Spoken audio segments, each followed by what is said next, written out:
मानव धर्माचे संस्थापक महान त्यागी बाबा झुमदेवजी यांच्या 105व्या जयंतीनिमित्त नागपूर येथे भव्य शोभायात्रा व जयंती कार्यक्रमाचे आयोजन करण्यात आले. परमात्मा एक सेवक मंडळ नागपूर यांच्या वतीने हा सोहळा मोठ्या उत्साहात साजरा केला गेला. खासदार श्यामकुमार बर्वे देखील या आयोजनात मोठ्या उत्साहाने सामील झाले.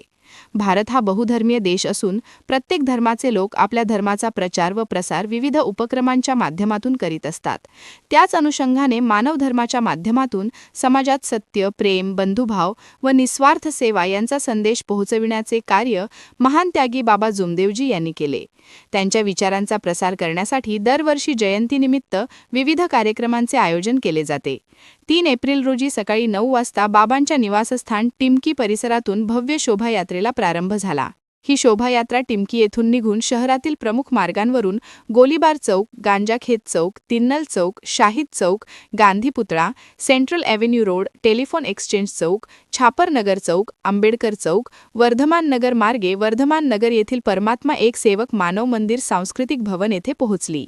प्रत्येक चौकात बाबा झुमदेवजी यांच्या रथावर पुष्पवृष्टी करण्यात आली. शोभायात्रेमध्ये ग्रामीण व शहरी भागातून मोठ्या संख्येने भाविक सहभागी झालेत. विविध देखावे, संदेशपर फलक व सामाजिक ऐक्याचे दर्शन घडविणारे उपक्रम सादर करण्यात आले.